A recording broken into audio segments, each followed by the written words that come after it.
Hey everybody, this is Carl back again for another discussion video technically, because I haven't done one of these in a while.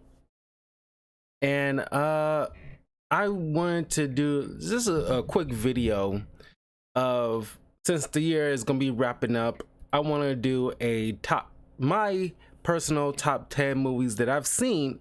I've seen like a decent amount of movies this year, but I broke a list down all the movies I've seen, a couple of which I intend to see that haven't gotten around to yet. But it's a decent amount of stuff that I've seen this year, and my top 10 isn't in a particular order. There's no least to greatest, blah blah blah. It's just like all the stuff that I thoroughly enjoyed is in my top 10, and there's gonna be some honorable mentions, some gonna be like and like I said, there's a couple that I haven't gotten around to see that I will attend to see probably at a later date. Just uh I we'll break it down. But before we get into my top 10, I want to go over the movies that I thought was okay, but not something that really thrilled me like I either thought I would be or I just kind of discounted right off the bat. But uh one being the Bob's Burgers movie. Now, I was kind of hyped to go see this movie because like I love the Bob's Burgers TV show. One of my favorite TV shows that I enjoy watching. But when I went to the theater to go see it, it was like I enjoyed it, but it's like I don't know. It's just maybe it's the animation because it had like a bigger budget, so it's kind of like it was something about it was, I won't say off, but it seemed kind of floppy at times. I don't know. It's hard to be put into words, but then also I know music plays a part, here and there in the show, but I think they kind of, it's kind of like filler in a lot of ways. Like you watch certain shows and feel like especially anime, you had those filler episodes that seem kind of needless or just padded out kind of stuff. It's kind of like they trying to pad out the runtime with a lot of the songs. And I think like the Simpsons movie is like a good example of this, because this pretty much like even when the Simpsons movie came out, and I enjoyed the Simpsons movie. Wasn't my favorite, but I still enjoyed it. But they didn't beat us over the head with excessive songs. They had maybe like a couple of songs, maybe if I remember correctly, maybe one or two songs. And I think these movies based off of an animated hit show only requires maybe a couple of songs. Uh, you know, but it seems like I don't know, 4 5 songs in this. If I might be exaggerating, but it kind of feels like at least 4 or 5 songs in this movie. And I think at the most it should be 3, at the most. One for the villain, one for a supporting character, and one for the main characters. But I don't know. I got last of it, but it just didn't really like live up to the expectation I expect from Bob's Burgers. Then we have the Chip 'n Dale Rescue Agents movie that came out on Disney Plus, which I was kind of like iffy on. I still, because I love Chip 'n Dale Rescue Rangers as a little kid, and it's like and the theme song was super fun. It's like I love Chip 'n Dale Rescue Rangers. It's like I still remember that song. It's really good, and the adventures of the show was like amazing. But I was like, oh god, they're gonna ruin Chip 'n Dale Rescue Rangers. But I was pleasantly surprised how well it did. but it's just like it's just nearly it's like, oh, I want to put in my honorable mentions, but it's like, it's just like it, it isn't good enough for me to like warrant for me like, oh, I gotta come back to this, or there's a certain, they're trying to do the whole Roger, Who Framed Roger Rabbit thing, and it's like, uh it's not bad, but it's just like, it just live up. It's just, it's nearly there. It's like, it's not bad. It is not bad at all, and it is worth your time. But it's just, personally for me, it just did not reach that point. And I don't know. I don't know what was missing to get it over that hump, but it just didn't. You know, I didn't even watch it a second time. I watched it so I can see if like, please let it be good, and it was good. But it's just like, yeah. Like I said, it's one of those categories. I just want to meh categories. Then the final one that isn't kind of like a meh category for me is the Uncharted film. And this is one of those films I was kind of like ready kind of to hate it, because it's like you're using like, it's kind of like with Chris Pratt with Super Mario. You needed some kind of big name guy, that to guarantee butts and seats kind of attitude. And it's like, yeah, I love Tom Holland, and it's just like he's the name on everybody's lips right now, and it's like, and obviously you want to start like a franchise with the Uncharted, and the Uncharted games are an amazing franchise. And of course, you couldn't get the actual voice actor Nolan North, who has a cameo in this. And I like Nolan North; he's one of my favorite voice actors. But there's kind of like, it's one of those moments where if you want to start like a franchise, it's probably a good idea to bring in lesser to no name actors, young actors, to fill in the spot for the subsequent decade, whoever, how long you want to make this franchise, where it's like, 3 or 4 films. And like at this point, Tom Holland's too big of a name, and all we can think of is Spider-Man playing Nathan Drake.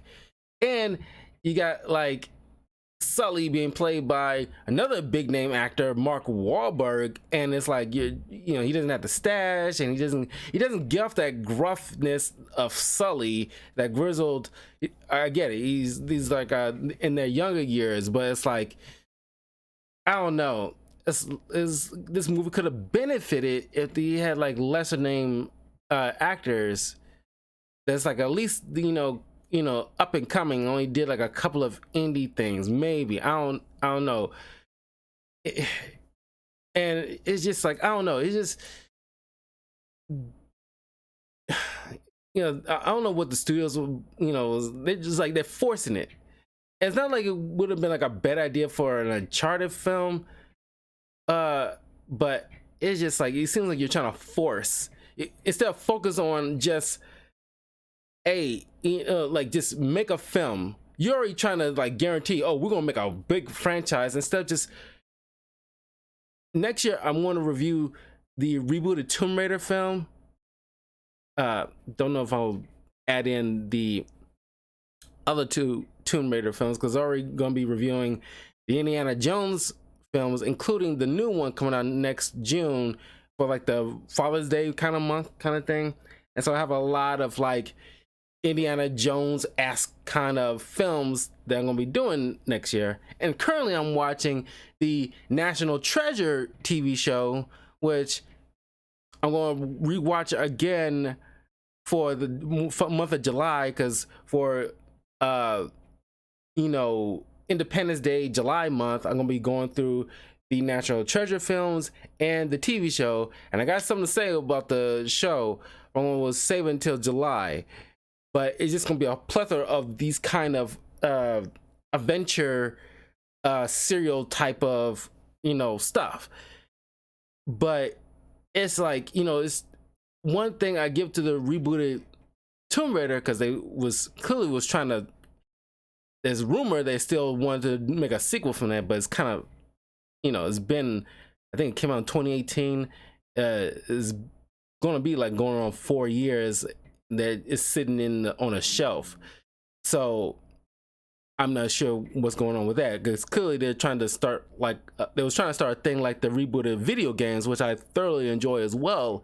And I think I did like a stream on one of those Tomb Raider games on my channel. Like, I don't think so. No, actually, because by the time I finished the last game, this is long before I started the channel. So no, I did not.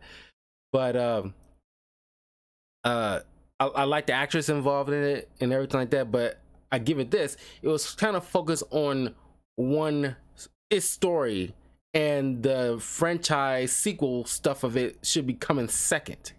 And the Uncharted film seems like it's just like was focused on making like a franchise rather than focus on one particular story. It wasn't bad. It was okay at best. And I don't know. I don't think the casting was right. Not like they're bad actors, but it's just like you gotta stop trying to just rely on. It's kind of like the Mario movie. We know the franchise, we know the characters. Count on that to bring people in, because the actors should come second. When I look at Super Mario, I don't want to think about Chris Pratt. I want to think about Mario. I want to think about Nathan Drake. I don't want to think about Tom Holland. I want to just see the character. Same thing with in the Wednesday TV show recently. You got Catherine Zeta-Jones as Morticia. I love Catherine Zeta-Jones, and she aging flawlessly, by the way. She's playing a bad guy in the National Treasure TV show currently right now, so she's like, it's pretty hot right now, physically and metaphysically. But I think I liked her more in the National Treasure show than I would say. I'm not saying I dislike her in the Wednesday show, but the thing is, there's a whole new set of characters in the National Treasure show, so she could blend in fairly well. I cannot not see Catherine Zeta-Jones as in a Halloween costume playing Morticia. That's how I'm feeling. It's like your A-list status is kind of like a detriment at this point, because I'm not seeing Morticia. I'm seeing Catherine Zeta-Jones playing a Halloween costume. And that's how I feel about the Uncharted film. It's like, I can't see Nathan Drake. I can't. You should have gone with a different character, actor. Now, on to my honorable mentions. Black Adam. And we all know the whole situation with Superman and with James Gunn. Pretty much, who knows what his... Because if he's trying to wipe the slate and completely clean, then... and you got Zachary Levi, and what's up with the Suicide Squad characters, and it's like, it's like, I like John Cena as Peacemaker. I kind of like The Rock as Black Adam. He did a pretty damn good job, because it kind of fit he really fits the character. And the casting wasn't the issue here. It's kind of like like the polar opposite with the whole Uncharted thing. It's like, I think the casting from the start of the whole Zack Snyder verse, quote unquote, up until this point with James Gunn taking the helm, has been fine. They've been perfect. Ezra Miller aside of the whole, and Amber Heard, putting those two aside, the cast has been phenomenal. And it's only rumors. It's not, and it's not really. It's been like not been a concrete thing that Jason Momoa is going to be, after Aquaman 2, going to be playing Lobo moving forward in James Gunn stuff. And it's like, that is just like, I want to say unheard of, but it kind of ridiculous. Same thing, it's like, oh, we can bring Henry Cavill back in some form in the DC universe. It's like, Not saying that can't be done, but it's just too much of a closeness to it. That's kind of thing that's done when it's kind of like Brandon Routh as Superman when the CW did that Crisis stuff and they brought back Brandon Routh as Superman. That was a big deal because it's been like a whole long 20 something years, not 20, but like like 12 15 something like that year span since he donned the cape as Superman, and it was a huge deal. There was a gap. Now you're making it too close where you're like, oh, we're just gonna recast you as somebody else and bring you back in some other form. It's like, no. And you're trying to do a whole clean slate thing. That means you got a clean slate across the board. You can't, because can you imagine the vitriol of some people if like, oh, you keeping your people like Peacemaker and the Suicide Squad, and like, no, if you're talking about you want a clean slate, everybody got to be gone, clean wipe. And it's sad because like Margot Robbie as Harley Quinn, she's been like doing a great job. I'm going off a whole different tangent here, but Black Adam film was great. It's just a shame, after like, because The Rock's been like, doing all these press junkets and all this other stuff, and the hierarchy of the DC universe is going to change forever and all this other stuff. And even though like I thoroughly enjoyed, Black Adam, just didn't rise to the level of being in my top 10. And especially with that kid and the not so Tomb Raider lady of his mother, that whole entire thing. And then of course, like you got the bad guy in that Sabak, not everybody really cared for. Pierce Brosnan was amazing as Dr. Fate. I think people talked more about him and what's his name playing Hawkman more so than any other thing in this film aside from maybe like The Rock. And you still once again didn't mention about Zachary Levi's Shazam. It's like you got Amanda Waller showing up for a bit, and it's like not one and clearly it's set in modern day, clearly not one person brought up there's a guy in a red suit with a lightning bolt on his chest, not Flash, that's living in like Fox's City, that has the exact same powers as you, and nobody even think to bring that up because clearly, I rewatched Shazam for my Christmas movie month review for December, and clearly people been taking photos and all this other stuff, and especially in the climax or the tail end of the movie, and it's been news reports and all this other stuff. Nobody brought that up in the Black Adam movie. That is freaking weird.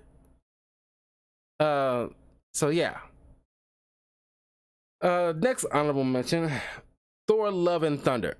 Now, I did my complete spoiler review of that when it came out, and I already hashed out like my thoughts because I still enjoyed it, but it is the first time after so many MCU films and TV shows that I finally understood what people always been talking about, the whole Marvel formula with the insert joke here when it's supposed to be like a serious moment, and it's like it didn't ruin my enjoyment of the film, but it's like, yeah, I get it. Yeah, you got a point. Yeah, this is kind of like you gotta lay off the jokes here, okay? I love jokes as much as the next person. I love comedy, but it's just like you gotta space that out better.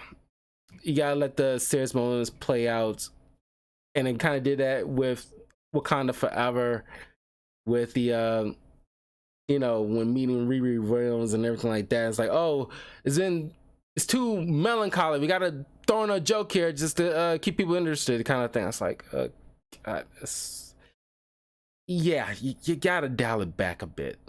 I love Gore the God Butcher. I just kind of wish he did more butchering on screen and stuff off screen.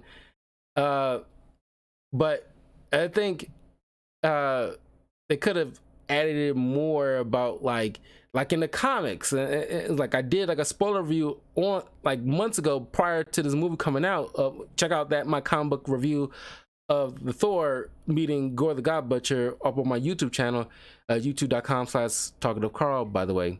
I'm doing this on Twitch right now because I'm yeah, I got a second copyright strike, so I can't post anything until on my YouTube channel until January 5th. So this will be coming later.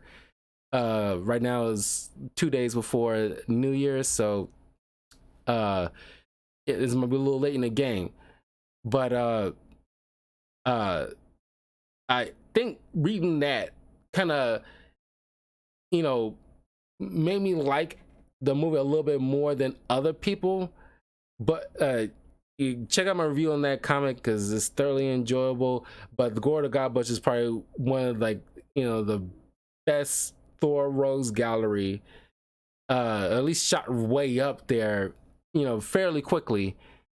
And it's like him and like Godspeed in the DC uh universe, and the Red Death in the DC universe is one of those, in the past 10 years, one of those recently new type of characters that I thoroughly enjoy and was very well written. Naomi being another new black superheroine in the DC universe I thoroughly enjoy. Her TV show, from what I hear, I didn't see it, it's CW. Of course it didn't live up to expectations, but as one of those cool new characters that I thoroughly enjoyed. But yeah, I mean, you got like, you're in this omnipotent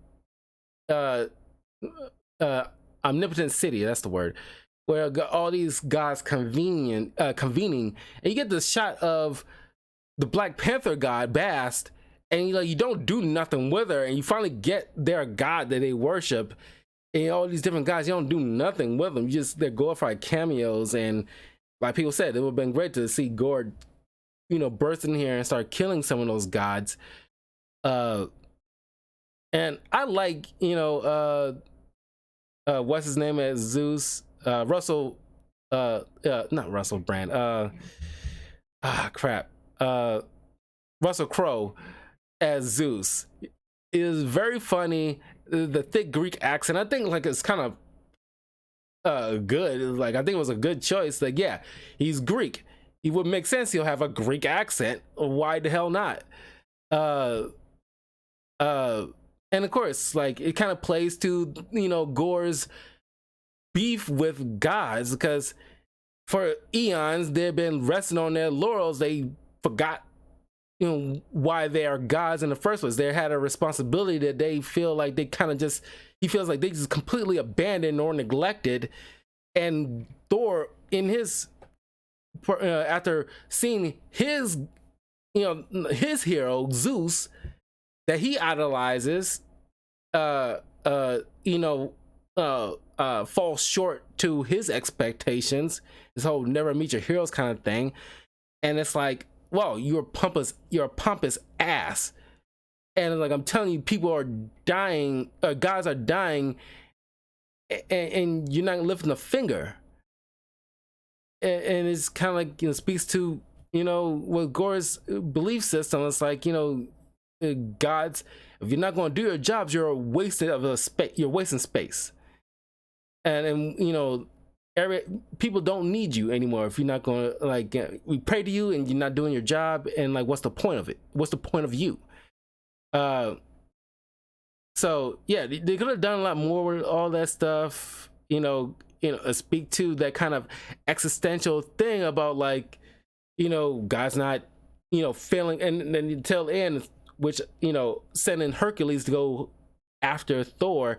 That's like, oh, they stop believing in us. They believe in these so-called heroes. Well, they believe in these heroes because these heroes get up and do their jobs and save people and do what they can to help, which was something that you should have been doing. They kind of should have, bridged the gap between this and Moon Knight, which you got the Egyptian gods, kind of like, not abandoning, but figure like, oh, humanity can take care of themselves. They don't need us, so we'll just go in our little pocket dimension kind of thing. You forgot your responsibilities, and they kind of fell short in that. I still enjoy the film, but I just had to put in my honorable mention. Then you got Morbius in my honorable mention, and even though I understand everybody's grievances with this film, and it's just like, I still liked it. I don't know why. I told my friend at work like a million times when this movie came out, like neither one of us understand because we both liked it. It's like I do not understand why we like this fucking film. It's nonsensical. It's like even with like the whole Michael Keaton stuff at the end, and it's like even though ironically Jared Leto wasn't the issue with this, it was kind of ironic. It's like we all expect Jared Leto to be the problem, kind of like we initially thought Ben Affleck was gonna be a problem, and like when he started out as like Batman, but it's like turned out he was the best part of the film, and Jared Leto wasn't an issue in this film. It was just like the writing, but it's just like something about it just like I still liked it, even though just like with the Venom films, I think it could have benefited from an R rating because of all the horror movie aspects of it. It's like you're clearly killing a bunch of people on this boat, and it should be like a fucking horror show. And it's kind of with Venom 2. Clearly, they shot it as a R rating, but the studio kind of pulled it back to edited certain things and pulled it back just to reach that PG-13 part. But it's like, God, these are villains, which Sony already has a problem with. Recently, they kind of announced, what's his name? Who played Aaron Davis in Spider-Man: Homecoming? I forgot his name, but clearly he's supposed to be set up to be like the Prowler. They could have made it a Prowler movie with him. If you want to make a villain as like a main protagonist, that would have made better sense. But no, he's being played as this guy named Hypno Hustler, which is, if you look it up, it's kind of like a glorified Music Meister from DC Comics, which I know more about him because he showed. The first time I seen Music Meister, it was in Batman: Brave and the Bold. He was voiced by Neil Patrick Harris, and it was amazing and made me appreciate Music Meister as like kind of like a Silver Age kind of villain that could easily work today and age because he hypnotizes people with his beautiful singing voice. And I love like his costume keep changing to different kind of outfits, kind of like a conductor or rock star or a rap musician kind of thing. And you look it up, Music Meister, from Brave and the Bold on YouTube. The songs are so good, so catchy. One of my favorite episodes on Batman: Brave and the Bold. But then you see him again live action. This one of the Supergirl Flash crossovers on the CW, and like maybe you couldn't afford Neil Patrick Harris, but like you could have got Neil Patrick Harris, in some capacity to reprise the role as a live action Music Meister, because I like his singing voice. But you get these Glee stars together because I think they all were from Glee or some other music type of show years ago, whatever. But it's like, I don't know, Neil Patrick Harris really made that character pop. But I know Music Meister more so than Hypno Hustler, which sounds like a 70s bad guy from a Luke Cage comic.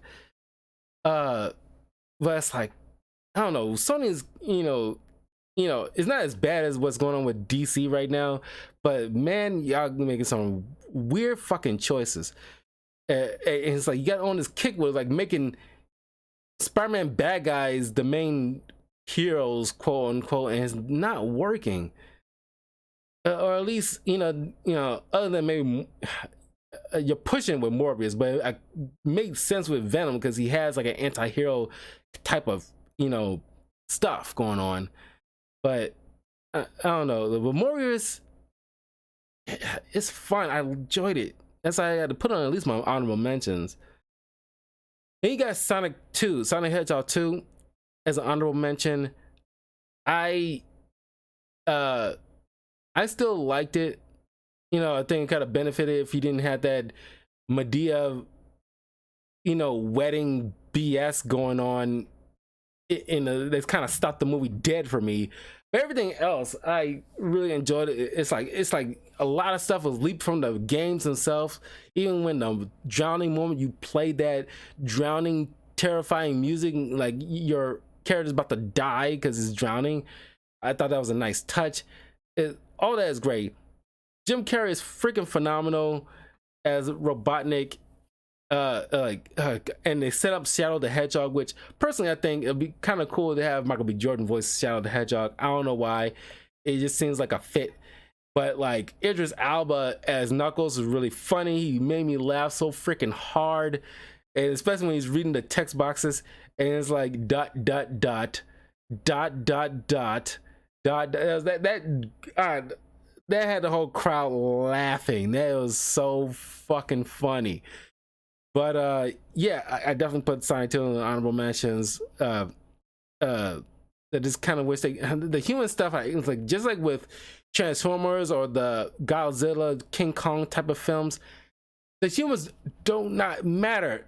Honestly, do not matter in these films. That's like if you want to include like a human, I think James Marsden and maybe his wife is like the only two you should be really focused on if you want to have any human characters.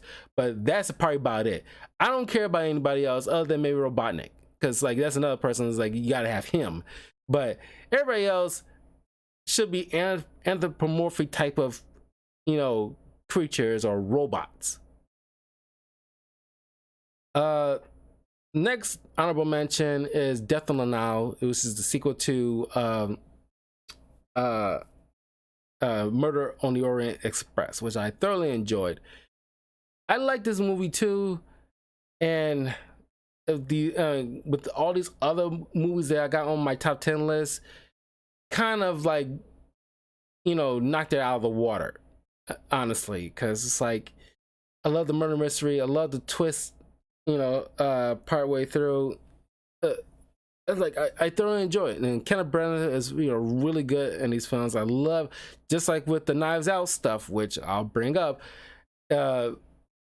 It's like it's a perfect. These type of movies is kind of perfect for B and A-list stars to be around, because once again, you're not, you know, encroaching on an IP type of character that they have to, like Morticia or like Nathan Drake. It's like you just not named characters. These are just, you know, characters, new characters you're not familiar with, and you can just blend in perfectly. And you got this ensemble cast that each one is like a whodunit. And I love movies like this. It's just like, wow, it's just, it's good, but it just, you know, I don't know. I think I like Murder on the Orient Express slightly more because it seems more. Well, I think the murder mystery's always got to be confined to some capacity, but it can still get some help. It's just going to take a while, but it still have, you know, relative help on the way.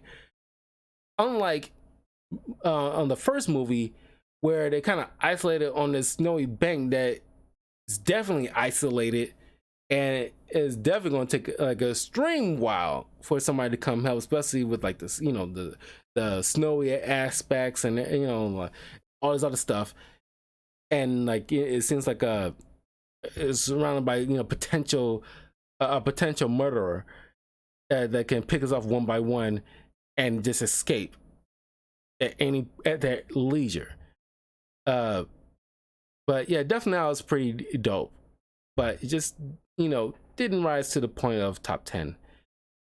Then my final honorable mention is Scream 5, which I liked, and they did make a ballsy kill of a original character from like the first few Scream films that I didn't think they had the balls to do. And I'm not a horror person, especially when it comes to slashers, but I do love the Scream franchise. I usually wait till they come on streaming platforms or TV so I can just watch it at home. I do not want to go to the theater because sometimes I like to fast forward through all the BS jump scares and crap like that, personally. I know it's weird, but that's how I feel. But they didn't make a ballsy kill in this, and I really, you know, that on its own is worthy for me to put on my honorable mentions at the very least, because the chances and the movies take sometimes, I really thought like, okay, you did a good, you know, that is like kind of like a smart play that nobody thought would ever come in these kind of films. But I enjoy it because Jenna Ortega is in this. I did not even realize she was in this, but she's gonna be in the next one, which is set in New York City. And I think that's gonna be like kind of like, okay, like, you know, where this is gonna go. This is like a ballsy different location altogether. You're not in Willsboro anymore. I think like was it the second or third film when you're not, you know, one or both, I can't remember, because you're in LA this time, and you know you're shooting like a movie based off of what happened in the first movie, and now you got, you know, I think that's when the first time you're in a different location, but I don't think it was like that hyped up back then, at least not that I remember. I was still relatively young, so I can't remember like that. But this is like you're in like a bigger city now, congested, and you're playing on to the fact that the Scream Ghostface costume is one of the most popular costumes in Halloween in general to people to play as. And trust and believe, it's gonna go twice as hard this next Halloween. Next Halloween, and after this movie comes out, and that's gonna be like crazy. And now you're got a whole bunch of people dressed as Ghostface, and now you're in a confined space, or if you're out in the big city on Halloween, and like you don't know, you can try to get help, but you don't know who's the killer and who's just in the Halloween costume. So that kind of adds to the terror, and decrease your chances of actually getting some legit help. I think that is a brilliant move, so I'm looking forward to that. Then I got 2 movies on the see eventually list. Clerks 3, which I feel like at some point I want to do a movie review for a particular month for all 3, because Kevin Smith is one of my favorite movie directors. I want to review all, because I've seen the first 2 films plenty of times, but I want to do like a movie review of all 3 films back to back and do a spoiler review on each one. But then I got Top Gun Maverick, which I know everybody in my mom already saw. It's kind of like the same way with one of my movies on my top 10 that I saw eventually, but you know, it wasn't one of those things that I was kind of hyped to see in the theater. I talked to my father like at least a month before this movie came out about Top Gun. It's like, are you interested to see like the Top Gun Maverick? He said that when he was young, when the movie came out in theaters, he wasn't really interested in seeing it in the theater. He saw it later when it came out on TV. He liked it fine, but you know, I was like, oh wow, I assumed that, you know, you would, because my father likes movies too, but it's like, it's one of those things like, yeah, it's not worth for him to go to the theater at the time. So yeah, I was kind of feel the same way. It's like, not that I hate Top Gun. I like the first Top Gun movie. I saw it when I was a kid, and it was on VHS, and I watched it quite a few times. It was pretty good. I imagine like Maverick, you know, because everybody said Maverick's phenomenal. I'm not saying that it's not gonna be phenomenal. I'm pretty sure when I see it, I'm gonna be just as phenomenal. But I guess like when you see it in IMAX and all the aerial displays and all this other stuff, it's like, oh, you guys see it in theaters because the, you know, aerial thing, because you actually get the actors in the planes and all this other stuff, and I'm pretty sure it blows people's mind. I'm pretty sure more so than I believe Avatar 2, because like honestly, I did not, you know, waste my time seeing Avatar 2. I don't want that movie to fail, but I think it doesn't deserve to be like, oh, super hype, you know, movie and everything like that, as you know, all this blah blah blah. And it's like, just break even, because like honestly, you wasting all this cash, and get this, is, you know, the third Avatar film is pretty much just essentially a part 2 to the same story you're seeing in the sequel. And it's like, oh my god, it is like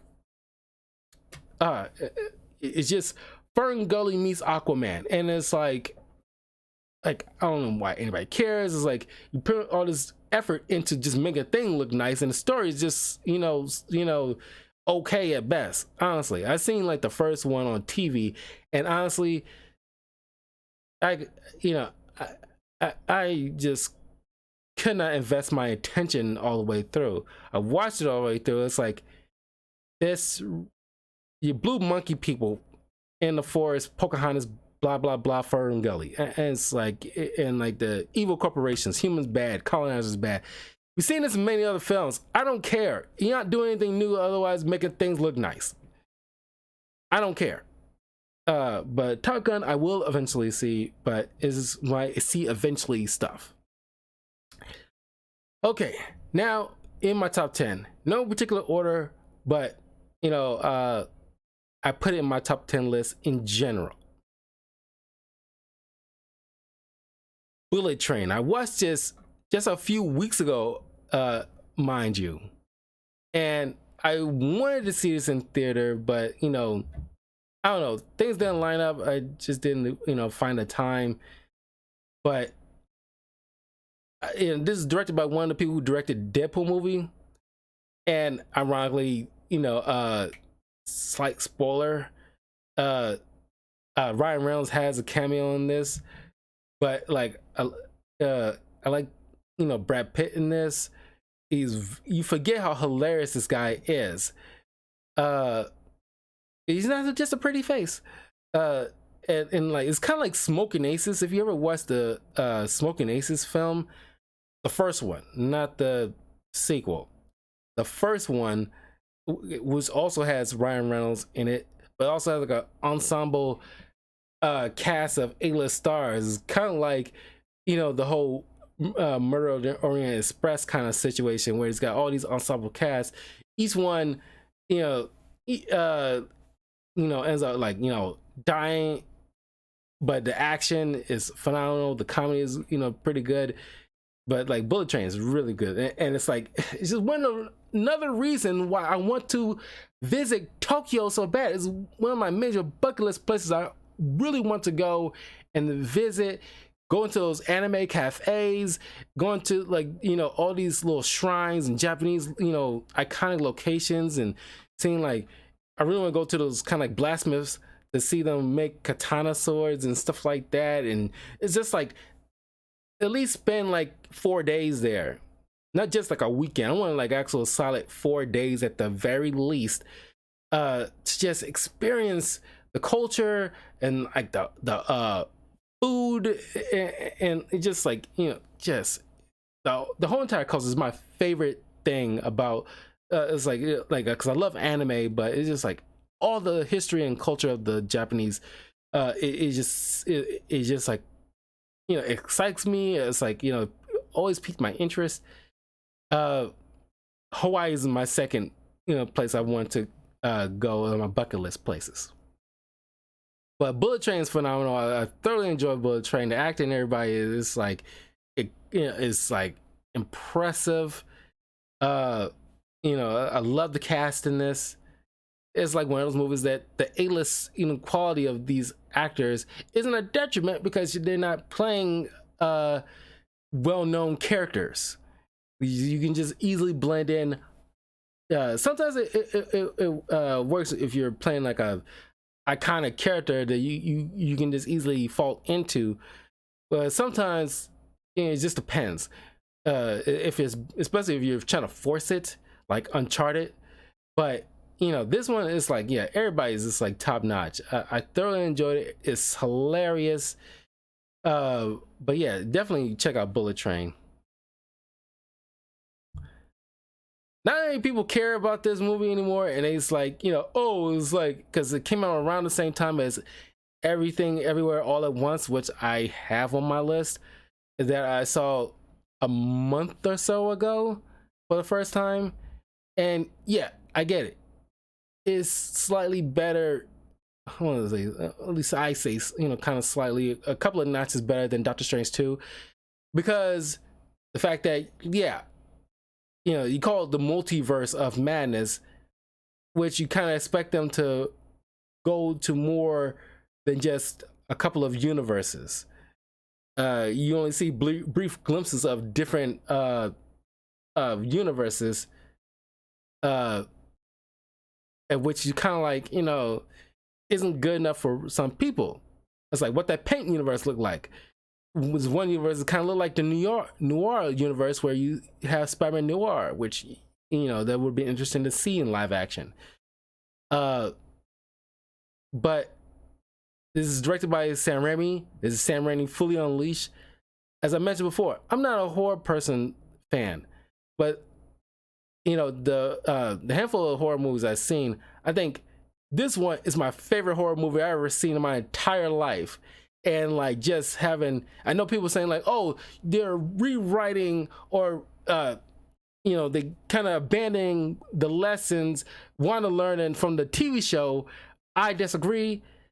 If you watch to the end of the TV show, she's still futzing. If this was a character assassination, this is my opinion, if this was a character assassination of Scarlet Witch, then if they did not include her messing around with the book and just completely left it out and left us believe that she just learned her lessons from taking over the entire town and everything like that, then yes, I would call that a character assassination.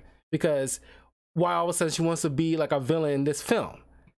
No, she messing around with the Agatha's book. Clearly, the Darkhold corrupts you the more you keep messing with it.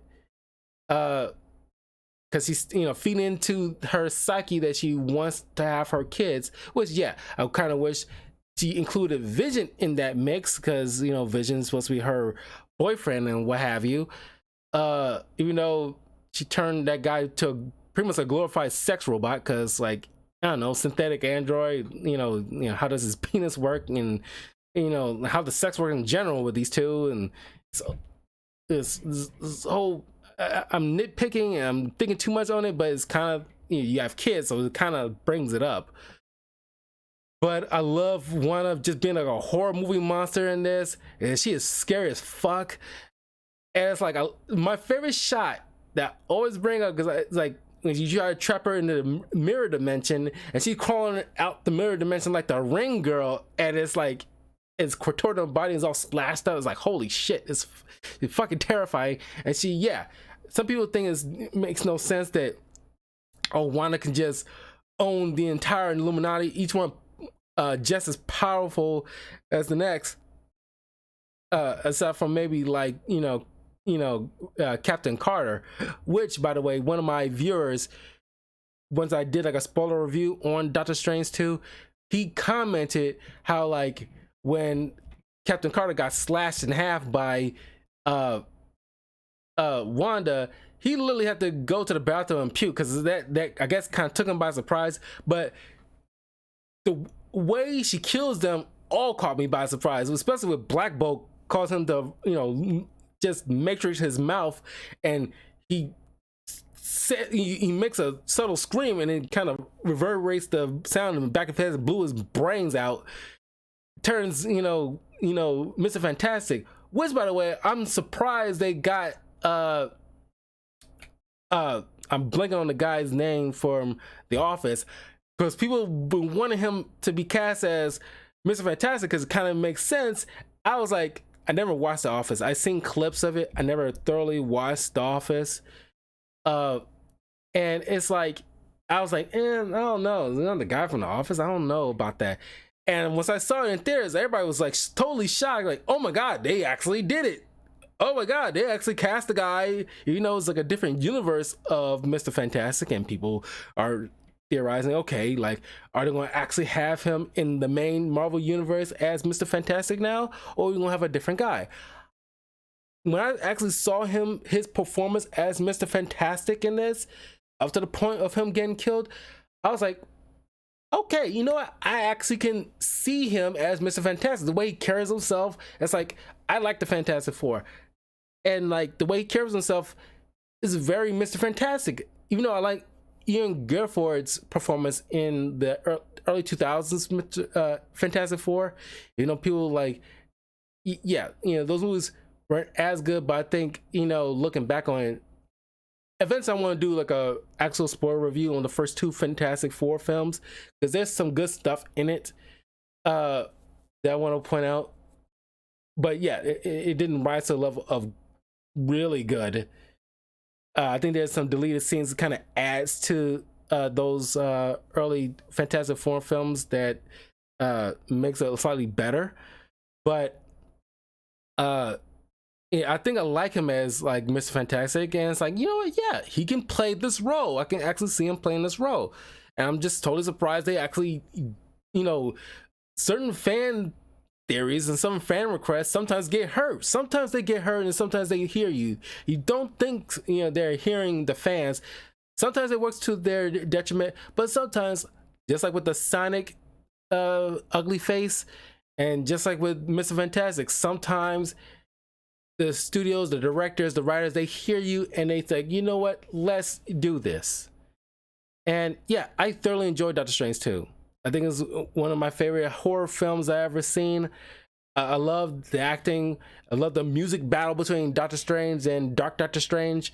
Even though you could have made that the what if Doctor Strange, like people are surmising, you're going to kill him anyway. So what's the harm? But you know, uh, but yeah, there's some good shots in this.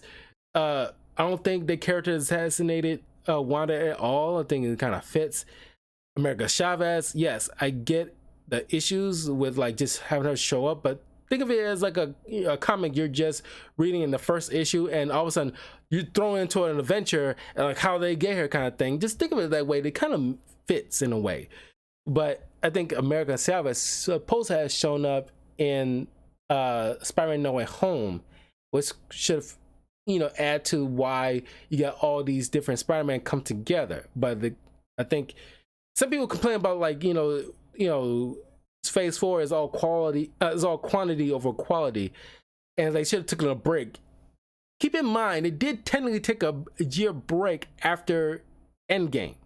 They did take a break, and with 2020 and the COVID situation, things got kind of worked around. They have to, you know, switch some stuff around because of COVID situation. So like I, you know, want to bring up to people that like they said they still took a break. They did technically take a break after Endgame. So, but yeah, I still get their issues that they kind of prioritize quantity over quality, and they kind of, especially with the TV shows like, you know, She-Hulk, they kind of like they just kept throwing stuff, and it's just like, you know, as I mentioned before during my She-Hulk review, which you can check out my YouTube channel as well, by the way, that, you know, you could just, you know, with like the Star Wars stuff and the Marvel stuff, you could have one on one, because especially if you're doing like weekly episodic stuff, have Miss Marvel on one end and Kenobi on the other end of the year, so that way we have time to digest one thing while waiting for the other, and once that was done, we had time to digest that thing before the next stuff comes into the new year kind of situation. I think that would have benefited them more, so you have more time to focus on like Wakanda Forever and these other stuff, so without having to spread your VFX artists so thin, and it's becoming a detriment to your stuff. But I thoroughly enjoyed Doctor Strange 2. It's my top 10 personally. I love Doctor Strange 2. Speaking of multiverses, Everything Everywhere All at Once, I didn't see it in the theater. You know, it's like, I don't know. It's one of those what was it, A24 films? I think it was called. I'm not, I won't say I'm not familiar with it, so I'm pretty sure I'm familiar with the studio, but it's just like it's not one of those kind of studios that like the films that I go to the theater to thoroughly wouldn't really see. But when word of mouth got around when this film was like, oh, it's just a better Doctor Strange 2, and I don't think that's fair. It's different multiverse stories telling two different stories, and one is like piggybacking off of a TV show that's setting this up. And Everything Everywhere All at Once is like a singular indie film that's, you know, going off its own story. It's not part of a franchise, and it's not set up a sequel. So it's two different things, and it's like it's not fair to make that kind of comparison. Michelle Yeoh is phenomenal. She's always been phenomenal as an actress. and then you bring him back. I'm blanking on his name, but you know him as like from Indiana Jones as uh uh uh God, I mean forgetting the freaking kid's name. Uh Short Round. He's coming back out all these years, acting his ass off, and he's phenomenal as the male lead. There's certain universes, and I know that you can play certain things for laugh. I didn't care for the universe with the hot dog fingers. I think that was way too fucking dumb. I think like, you know, the Rock universe is probably like you get laughs from that, but also the nice serene quiet that was very good. You can just kind of like just so serene, you just leave it to your thoughts and just read the subtitles. I don't think you need like the whole hot dog fingers and the mustard squirts in your mouth. I don't think you need all that. That didn't really, that disgusts me more than just, they didn't make me laugh. I think that's just too ridiculous. But I get the point of it. Then like you gotta do certain things to get certain abilities from a different alternate version of yourself. I did a movie review of Jet Li's The One, which also plays into the multiverse thing, because I love the whole multiverse theory. I think that's super interesting, that I always like to dive into and talk about. But check out my review on The One. That's really good. And I guess like, you know, he's trying to do his own thing with the multiverse thing. Like, oh, you gotta, oh, lick this water bottle, then you can have x-ray vision, like then you can see through stuff. And it's like, I think that, I know you're trying to do your own thing with the whole multiverse, trying to find a way to gain different abilities, but like one's a, you know, you get like a ability of a sumo wrestler and an alternate version of yourself, and it's like, well, yeah, but there's, you gotta factor in bone density as well, as, you know, with the weight and bone density. You don't just, oh, you get super strength because, you know, you in one version you're a sumo wrestler, so you have, you know, the strength of one, and it's like that wouldn't work for somebody as like thin as a different alternate version of yourself that didn't make that choice in life.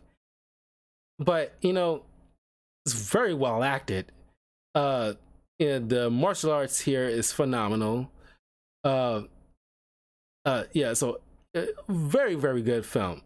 Uh, uh, it's one of those things that I kind of not regretting to go in the theaters to see. It's kind of like with Top Gun Maverick. I don't think I would really gonna lose sleep for not seeing it in the theaters, because, you know, it's like something I knew I was gonna see this movie eventually. It's one of those things that it's kind of like Top Gun Maverick. I know I'm gonna see it eventually, but it's not something I'm like just super eager to go to the theater to see personally. But I still glad that I did see it regardless, because it's actually a very good movie. Like I said, once again, I don't think it's a very fair to compare this to Doctor Strange 2, because they're two different, they're multiverse stories. That's the only thing they share between each other. But they're telling multiverse stories in two for different aspects. One is requiring only on like a solo thing that's not bound by a franchise, or the other is picking up from a show that's setting up this movie that's supposed to have been a multiverse type of a film. Just because one didn't do more with the multiverses as the other, it's just, you know, it wasn't really, it's not fair to compare. Knives Out, Glass Onion, or Glass Onion, a Knives Out story. I've seen this fairly recently. I did a spoiler review of it, which should be on the YouTube channel. If you're watching this on YouTube right now, it should be up on my YouTube channel, so you can get my full uh uh uh thoughts on it. I thoroughly enjoyed this. You know, I'm fresh off of it, so of course I put it on my top 10 right now because I thoroughly enjoyed it. Daniel Craig is phenomenal, just like with Death on the Nile, which sadly I think Glass Onion kind of beats out Death on the Nile technically, just only slightly. Maybe it's because it's like the whole is still set in modern times, but the only thing I kind of count against Glass Onion is the fact that it's kind of dating itself, because, you know, at the beginning of the film, you know, you got, you know, leaning into the whole 2020 aspect with like COVID and everybody's zooming in and they're confined to their houses and wearing masks and all this other stuff. I really do not want to think about 2020. I don't think anybody wants to think about 2020. The whole pandemic really effed up a lot of people. I do not want to, you know, I really do not want to think about it. I think it's like the horrific of a year, and it's just like, you know, like I can look past like certain people and certain things still wearing masks here and there. It's like their personal thing. I'm not tripping about that. I don't want to think about taking COVID tests. I don't want to think about being 2 feet apart. I don't want to think about like worrying about can you hug or not, or touching elbows, or fist bumping being a mandatory thing because you don't want to shake hands. It's like I don't want to think about any of that crap anymore. Let's be done with it. I don't want no documentaries about it. I don't give a shit about it. Let's leave it in the past where it belongs. Erase it. I'm sorry. It's a shit show. That's the only thing I count against Glass Onion. I kind of wish they just briefly touch on it. Like, oh, let's wear a mask. That's all. That's. I know when it was being shot, it was kind of in a mist or just coming off of it. So they had to like, you know, do what they had to. But it's like, I don't know. They could have just left it with the mask and let it be done. And that's enough. But aside from that, the mystery evolved. The Daniel Craig, you know, I really, I don't know why I love the whole Foghorn Leghorn accent. I think, you know, yes, lean into that. It's goofy, but it works. But Benoit Blanc is like an amazing character. I hope there's a third film, because just like with Kenneth Branagh's murder mystery thing he got going on, this I did not even realize this came out in the same year as Death on the Nile. I thought Death on the Nile was like last year. It's been like a long year, or not so long. Time is funky right now. But I think they, you know, Rian Johnson and Kenneth Branagh should have their murder mysteries movies come out in the same year. I mean, not in the same month, but you know, definitely in the same year. So I have 2 murder mysteries that I can look forward to, because they're super fun. You got these ensemble cast of characters, who is like a bad guy and like who's a red herring, all that stuff, the twists and turns. It's super fun. I love Glass Onion. If you can look past the whole 2020 pandemic aspect of the first 10 minutes, other than that, everything else is super fun. Really, really good. Hocus Pocus 2.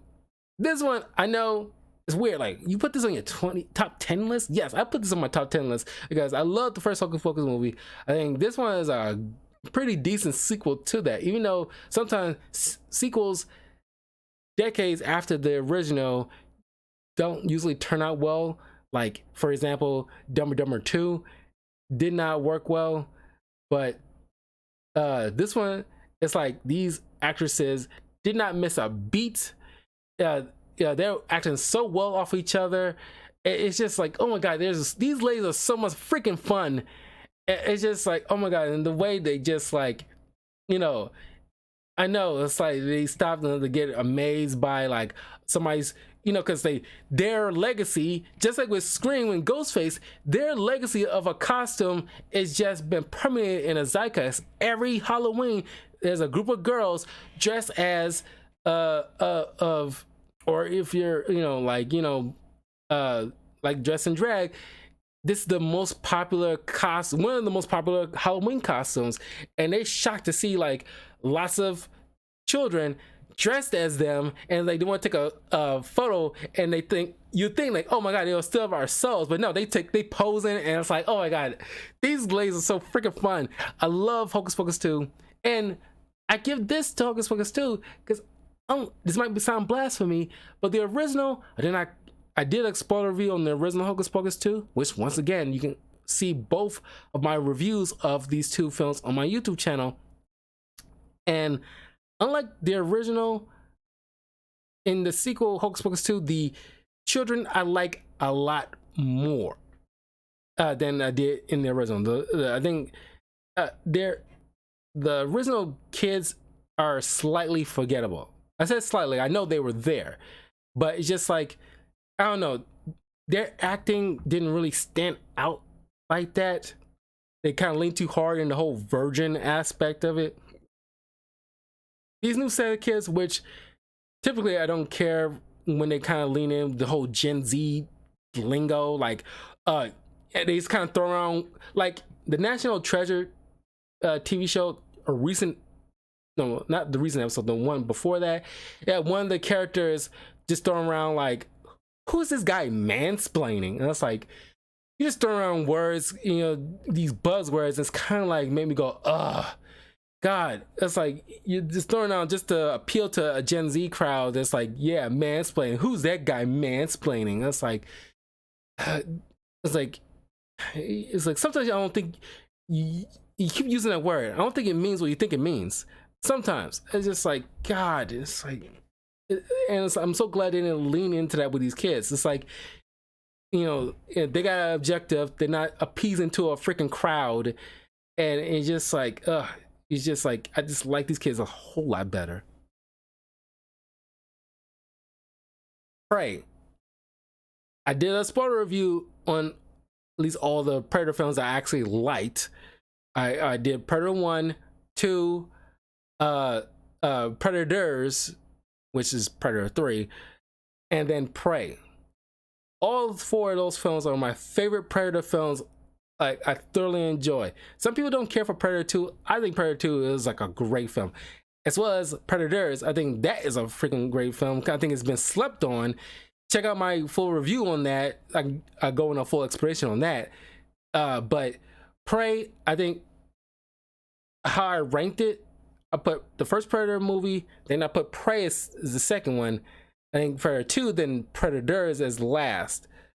But, you know, I think Prey, because like sometimes you just do little tidbits, like, you know, to thread them together.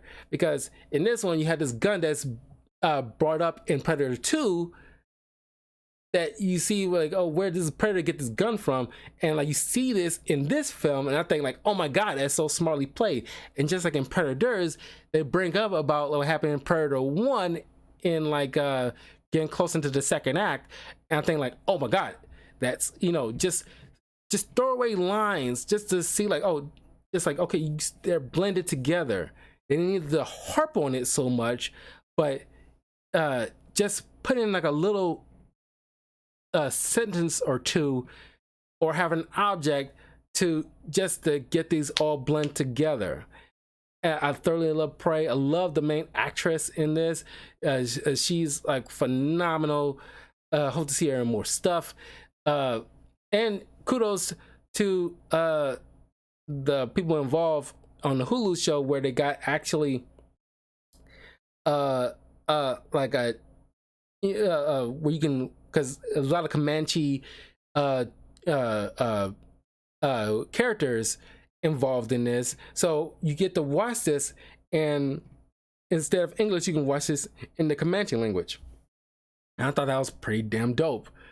I love the look of the savage Predator, because yeah, technically he still got futuristic aspects of his stuff, but instead of lasers, he got like this kind of bolt gun that fires whichever the laser vision is pointing to. So it's still kind of primitive by Predator aspects, but still technically futuristic by Earth aspects. I thought that was pretty dope. So yeah, Prey definitely in my top 10. I love this freaking movie. The Batman. If I had to put like a number one, I think The Batman is my number one of my top 10 list, because Matt Reeves did his thing. And yeah, it's not gonna be as James Gunn pointed out on Twitter. It's like, no, Matt Reeves' Batman is gonna be his own thing. Got nothing to do with the DC universe as a whole, as far as like trying to blend things together in continuity. Elseworld stuff is gonna be on their own little thing, just like with the Joker thing. It's gonna be his own little thing. There's no blending together. I think it's fine, even though I think, you know, Robert Pattinson's Batman is freaking phenomenal. But I get they want to have their own Batman in their own shared universe. That's fine. But man, I love the Batman. I think once they caught the Riddler, I think it kind of dragged on just slightly at the end. I think everybody's in agreement. They're kind of like, wow, you kind of really kind of dragging this on. But, you know, it up until the point of flooding certain areas of Gotham, up to that point, I think it's like a very solid film. But I think it kind of drags a little bit when you start like having like this, you know, flooding this stadium and blah blah blah. I think that's kind of like, okay, you're kind of dragging it. It's already done. You know, it kind of feels like you're pretty much done with the movie. But other than that, it's a great film. Like, you know, the musical score is just it's in my playlist on my phone. I love this, you know, the musical score in this. It's Michael Giacchino, I think his name is. Thoroughly enjoyed it, especially when that song plays as he's stepping out of the Batmobile, about to get the Penguin out of his car. I want that playing every time I step out of a room or out of a vehicle or something like that. I want that playing as like the rain's pouring and it's nighttime, because that seems like a perfect, you know, that's kind of like a perfect, you know, musical tone. Just like a badass, you know, way to walk slow motion. And I love this version of Catwoman. Zoe Kravitz Catwoman's great. More so than Anne Hathaway's Catwoman personally. You know, I don't think like Anne Hathaway really made that kind of stamp on Catwoman.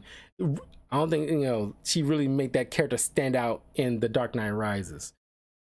Personally.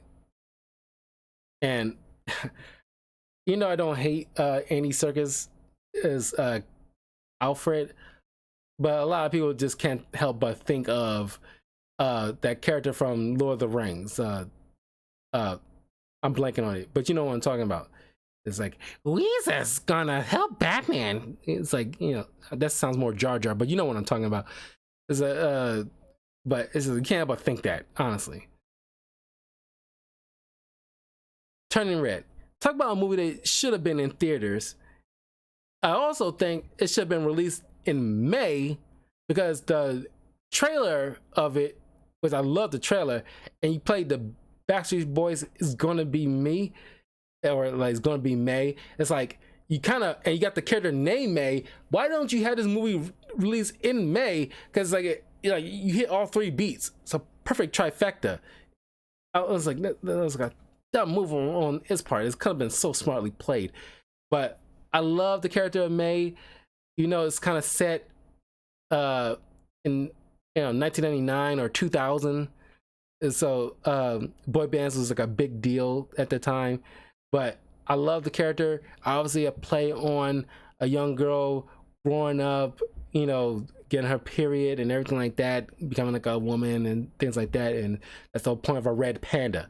But I know some people don't care for like some reviewers pointed out, it's like, oh, this kind of like animation style is kind of like, you know, I want to say the way it's drawn, but it's just like the way the movements of the characters seems overplayed. All this like fast movement, zigzagginess, not to the point of like a lot of like Dr. Seuss animated films, but is reaching that is like just nearly hit that point where it's like, okay, got toned down a bit, but also her friends seems very stock.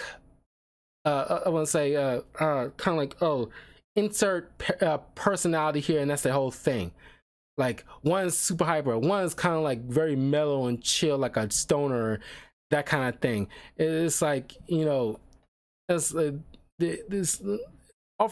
It probably would have benefited from like a TV series too, so you can have these characters, you know, her friends have more layers to them beyond just stoic hyper, and it's like that, all that stuff. It's like this, you got, you know, this like this only one note kind of characters, and it's like I kind of wish they kind of, you know, put more effort behind that. But I mean, other than that, this the character of May, I thoroughly love her.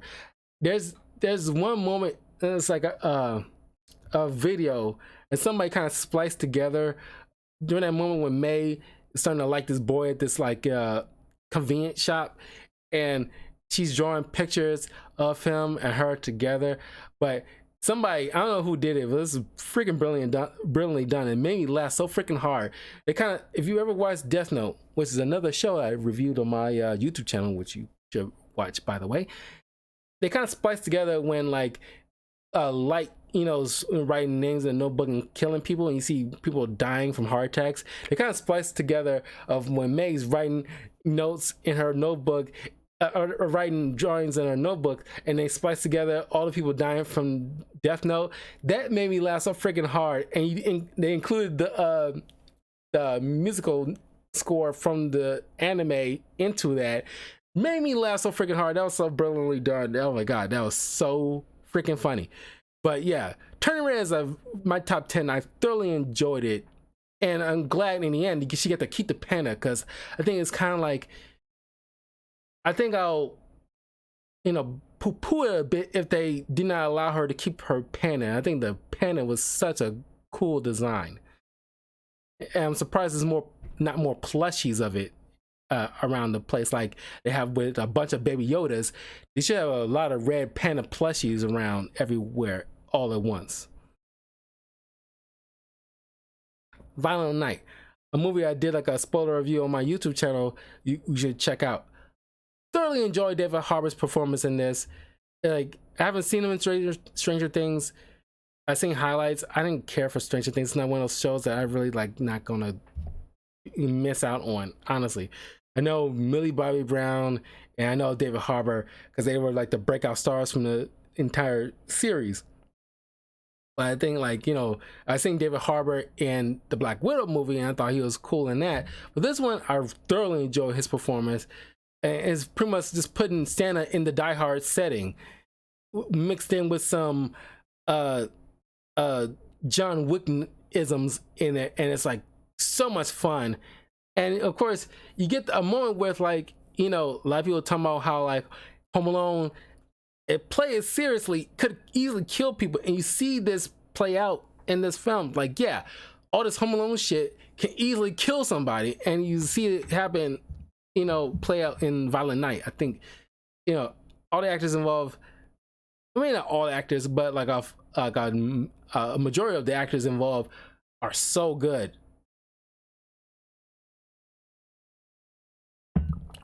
But yeah, I highly recommend checking out Violent Night. It's not in theaters anymore, I don't think. Could be wrong. You can look it up. But once it becomes available for streaming, highly recommend you checking this out. It can easily become, it should be a good Christmas classic moving forward, because I thoroughly enjoyed Violent Night. Yeah. Wakanda Forever. I was in my top 10 because I think it's, of course, it feels like a freaking mourning period, because obviously they mourning the death of not only Chadwick Boseman but the Black Panther character itself, and it seems like a big ass fucking funeral. I enjoyed it. I still like the first Black Panther movie a lot more. Maybe it's because it's more of a celebration than this film. And Sebastian is like a standout in this. I love the new character of Namor, the actor involved. This is his first role he landed. Don't know if it's his first big role, but definitely a first role in general. And he's done a phenomenal job. I love the whole Mayan aspect of adding to the lore of Namor. Although I don't see why they need, I guess it's because it's still Universal owns the naming rights to of Atlantis, but it's like that should be public domain. If, because I'm not gonna call it whatever they called it in this film. In this film, it's fucking Atlantis. Which, by the way, you know, people point out, yeah, it's too fucking dark down there. But I also point out in my spoiler review on this that just like in BVS, you see like a little bit, or Justice League, you see a little bit of Atlantis in that film. And of course, it's all murky in that as well. But once Aquaman got his own film, uh, uh, James Wan um, really made that Atlantis vibrant and beautiful, and you can see everything. If, I doubt it, but if Namor got his own movie, I'm pretty sure whatever director would make that Atlantis looks a whole lot better. But I guess it wasn't that much of a primary focus for Ryan Coogler, another one of my favorite directors. And I'm surprised. I want to briefly touch on this because I mentioned this, I think, in my review of this film. The actress who plays Shuri, she had this whole thing earlier this year or last year with the whole not want to take her COVID shot and made a whole stink of it, and so she had to stay home overseas and not coming back to the States to film most of the stuff. And I think like, oh my god, you gotta have to work around that because she's making a big stink of it, and she's just taking a fucking shot and get done and over with. But personal beliefs, whatever, not even beliefs, just the fact that she didn't want to fucking do it. I think it would have been great to have either Nakia. Well, I think Nakia would have been a better Black Panther mantle, but you gotta keep it in the family. I understand. And you still got T'Challa, was just a little kid. Spoiler, his son in the film.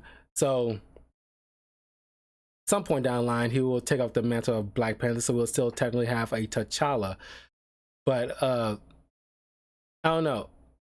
Part of me feels like you can just Don Cheadle this and just recast, say it's some kind of wonky thing happened magic wise or something or other, just to have like a different face, or just have them just look different, move on. But I guess you can't do that because it's unlike Don Cheadle, where the previous actor from the first Iron Man film just had like a falling out. This one is just like a tragic death, and you can just bring in somebody else to fit these shoes because it's kind of like a big deal. I get it, but I don't know. It's just like this whole sad, tragic thing. It's kind of like the whole mourning period of it is kind of like, it is so emotional. And then Riri Williams, you get her, and it's kind of like, okay, she clearly has an Iron Man suit. Why there's no, like the comics, why there's no mention of her admiring Tony Stark and want to do her own Iron Man suit and be inspired by him? There's no mention of that. This is kind of where she just has like a Tony Stark like suit, and oh, she just has it because she just made it. And it's like, you know, you just can't just make this. You gotta, just like with like Falcon, you gotta have like a point out of the previous owner of the mantle. You gotta have some mention of the previous owner of the Iron Man suit. It's like, oh, you know, he was my hero, something like that. Is that never made any sense to me. Some say like you could just cut out Riri Williams altogether and it wouldn't make no difference. I kind of agree, because like, oh, she made this kind of machine that can detect vibranium. It's like, you could have just had any generic scientist, wouldn't change the story. You could just introduce Riri Williams in the Armor Wars movie with Don Cheadle, because he's an Iron Man supporting character. But other than that kind of stuff, I mean, like, you know, the look of everything is incredible. The music and the use of the silence sometimes is phenomenal. Of course, I love the way they kind of, you know, in the beginning and in the end of the film, you leave it to honor Chadwick Boseman. It is done so perfectly well. It just like, overall, I still enjoyed it, but just not as much as the film, the first film. And that is my top 10 favorite my top 10 favorite movies of 2022. And yeah, if you're watching this on YouTube, leave a comment below which which movies that you liked out of 2022. You're gonna be watching in this probably around like January 5th, so my apologies if it's late in the game by the time you're watching this in the future. But as it's airing right now, is still December 29th. So yeah, and hopefully you won't have to worry about any other like strikes that keeps me banned from YouTube for X amount of days, because it's because of my death battle reaction videos, which I'm not going to be doing anymore, sadly, because I really like doing those for you guys. But YouTube algorithms can't really differentiate, what's spam or whatever. So I'm not going to deal with that anymore, because I don't want my entire platform can completely cut out altogether and all the stuff completely gone that I did. So no more of that. So anyway, I will see you guys, if not later tonight, streaming more games. I definitely want to put in some time for streaming for the new year for you guys. Yes, just celebrating the new year with some streams. And yeah, I will see you guys then. So take care. Happy New Year if you're watching this later. And hopefully 2023 will be a good year for us all. Great movies, great shows, all your hopes and dreams at least moderately coming true, and less stress. So take care. Love you all 3000.